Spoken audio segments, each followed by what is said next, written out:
In this documentary, the women whose stories you are about to hear suffered great hardships and endured severe roadblocks, but because each had a vision and a faith that sustained her, remarkable accomplishments were achieved. Because of them, our world is a better place, and the municipality of Meaford is proud to claim each of these women as one of theirs.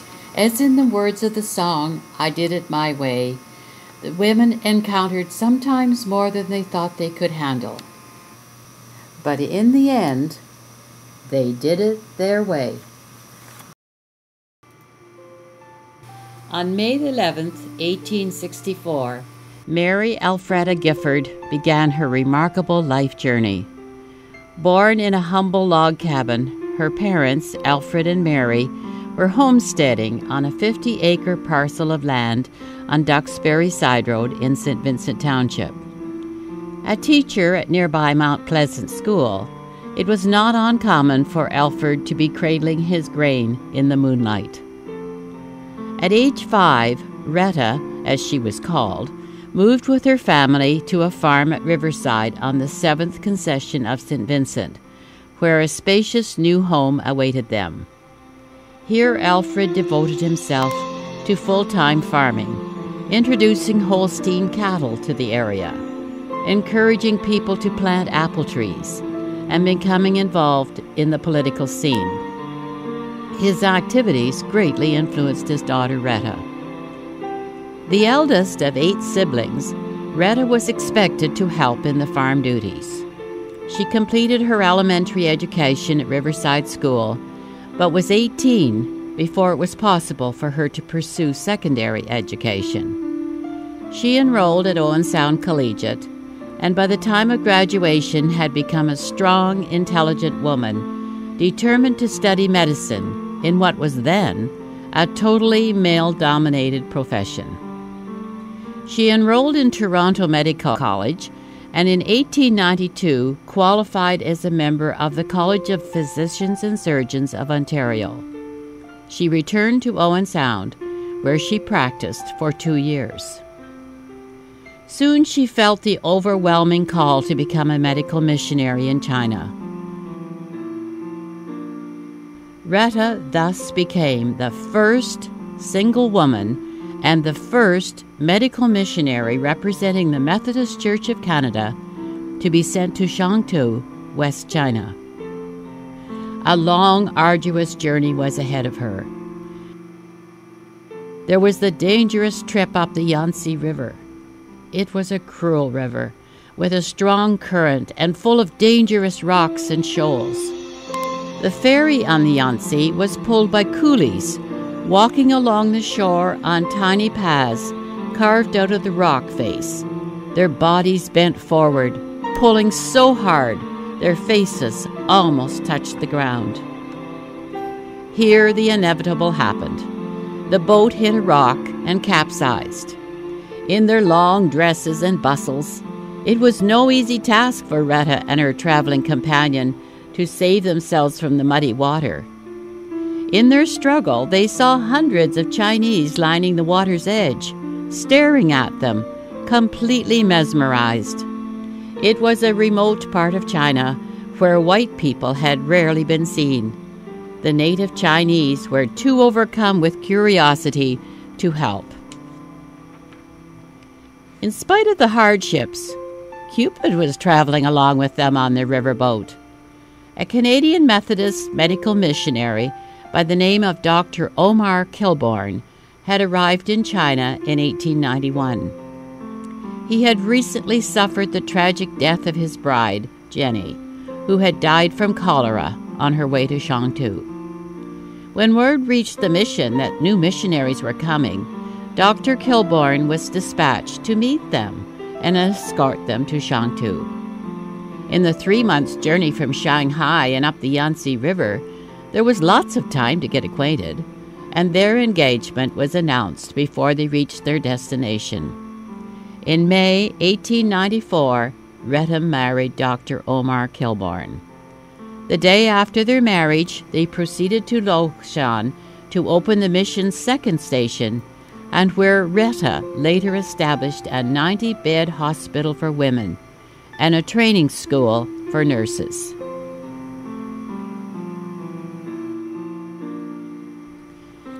By 1900, 4 children had joined the family: Leslie, Constance, Cora, and Kenneth. But by then, the lives of missionary families were in grave danger.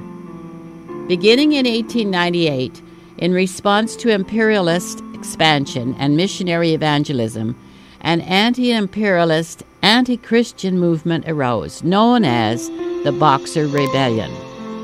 The Empress Dowager of China ordered the mass killing of foreign missionaries and local church members. Churches were burned, Christians beheaded, missionaries were blamed for every hardship, including drought and famine. 32,000 Chinese Christians and several hundred foreign missionaries were killed. History described the uprising as the greatest single tragedy in the history of Christian evangelism. The Kilburns were smuggled to safety by the viceroy of the province. Dr. Kilburn had treated the man's daughter, who in appreciation sent his son secretly at night to warn the foreigners that they were in grave danger, thus giving them a chance to flee to Shanghai. Undaunted, a year later, when the rebellion was over, the family returned to Shangtu to find that an official seal had been placed on their buildings and everything was intact.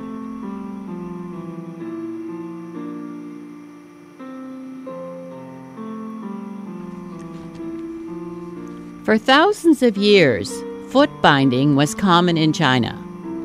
Retta was appalled at the cruel suffering imposed on the women and female children. Revered as a symbol of status and identity, this cruel custom literally involved breaking the girl's foot. At age 4 or 5, little girls had their tiny feet swathed in silk bandages, wrapped securely by their mother or grandmother. Cries of pain brought no sympathy from the elders. If anything, it caused the bandages to be tightened even more. The pain was excruciating. Until the arch was literally bunched up against the ankle, the 4 toes folded under the sole, and only the big toe in its normal position, the treatment continued. Infection often made the suffering even worse. Under Retta's guidance, an anti-foot binding association was formed. Because of the suffering imposed on the girls, Retta observed that the child's health was impaired, her growth retarded, and her ability to learn affected. As more and more women came to her with their foot ailments, Retta became a leader in banning this grievous custom. She made it a rule that any girl entering the mission boarding school must unbind her feet. Gradually, the idea spread. Finally, in 1909, a proclamation was passed banning foot binding. It was another challenge won by Dr. Retta Gifford Kilburn.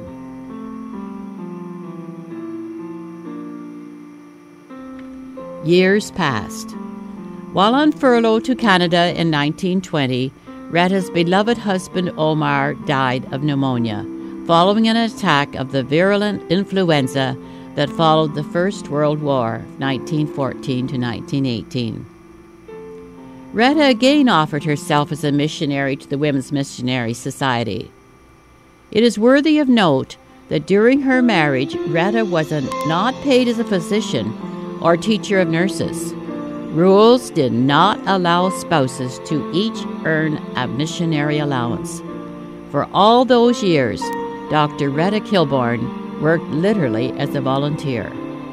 Now, with her husband's death, she was back on salary. In 1922, after 40 years of missionary service in China, Retta retired to Canada, but not before training her successor, her daughter-in-law, Dr. Janet Kilburn, to carry on the work she had started.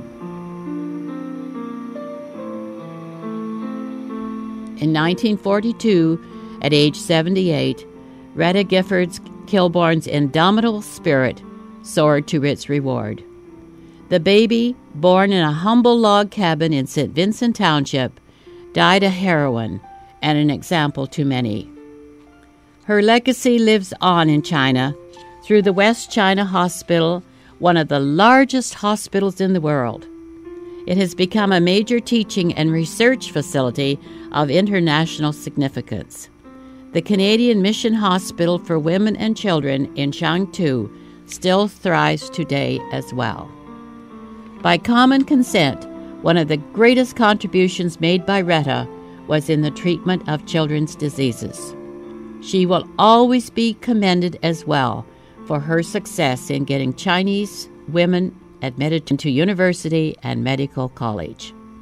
Dr. Retta Gifford Kilburn, an amazing Canadian, a St. Vincent Township girl who had a dream and fulfilled it. How proudly we salute her memory.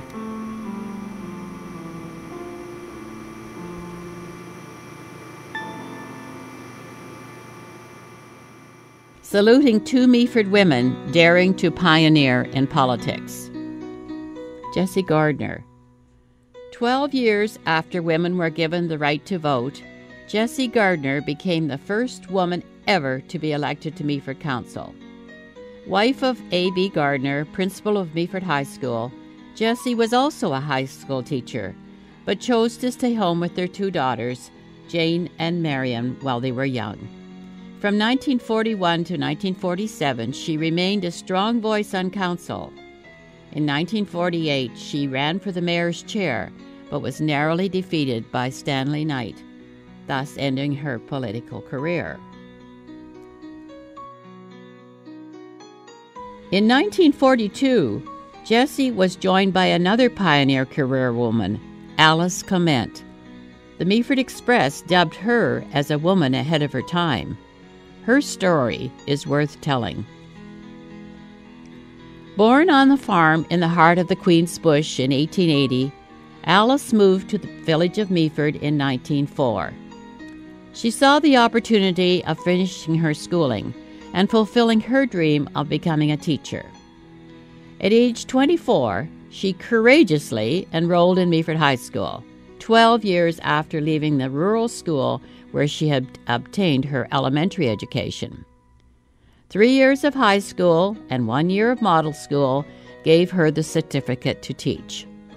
At age 28, she began at Elmville, Ontario. Life's journey took her from Ontario to Manitoba and on to the Saskatchewan prairies, where she boarded with a farmer and his wife in a one-room shanty, a small corner curtained off for her room.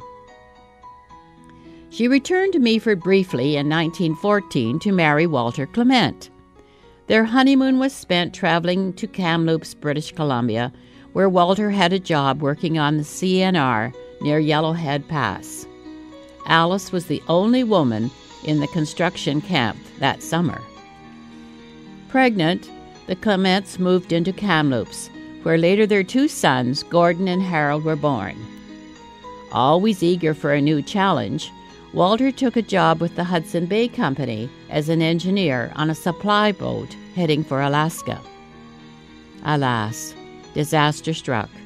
In 1917, Alice was given the dreaded news that Walter had drowned in Telegraph Creek.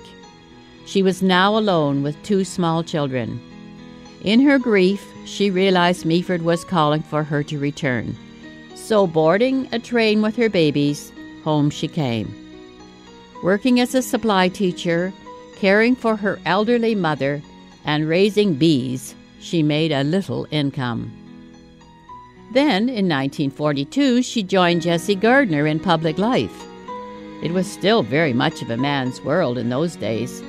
The men on council, she discovered, were short-tempered and opinionated, did not approve of women on council, and were ready to pounce on any mistake they made. However, with Alice's background experience, she had acquired a strong, indomitable spirit that could handle anything the men tried to dish out. They soon learned to respect her. In midterm of 1957, Mayor Robert Richardson resigned to take a position out of town. On council's request, Mrs. Clement stepped in to fill the vacancy. By election time, she was acclaimed of the mayor's chair and served in that position with dignity until 1961, when at age 82, she retired due to ill health. A lasting legacy to Mayor Clement's foresightedness is the Meaford Museum. She was the driving force behind the need for a pioneer museum. She overcame the strong opposition of the councillors who objected to the required $300 admission fee from the town in order to receive the provincial grant. It was a tie vote, and thanks to Mayor Clement casting the deciding vote, the museum building stands today. She was appalled by the ravages of alcohol in Meaford, so she headed the Women's Christian Temperance Union. For many years, through her influence and leadership, Meaford remained a dry town. She was also an active member of the committee who saw the Meaford General Hospital open in 1952. Her church and her religion were very important to Alice. In conversation with her son, Harold, 92 years young, and when asked to describe his mother, replied, "Mother was a true Christian." Mayor Alice Clement was indeed a remarkable woman. She holds forever the distinction of being the first woman mayor in Grey and Bruce counties. On this occasion, we proudly salute her memory.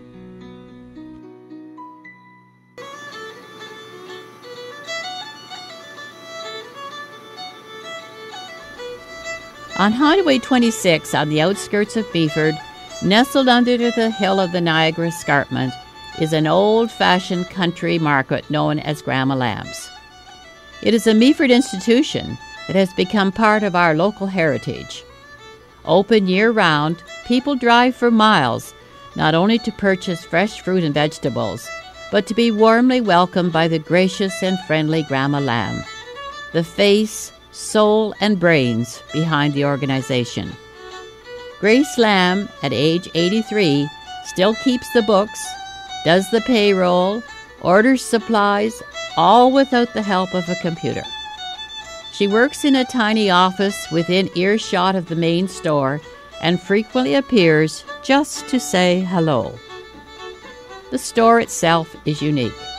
As one lifts the latch on the oversized barn board door and enters the quintessential grandmother's kitchen, the tantalizing aroma of freshly baked pies arouses your taste buds, and glancing around, a feeling of comfort and warmth overtakes you.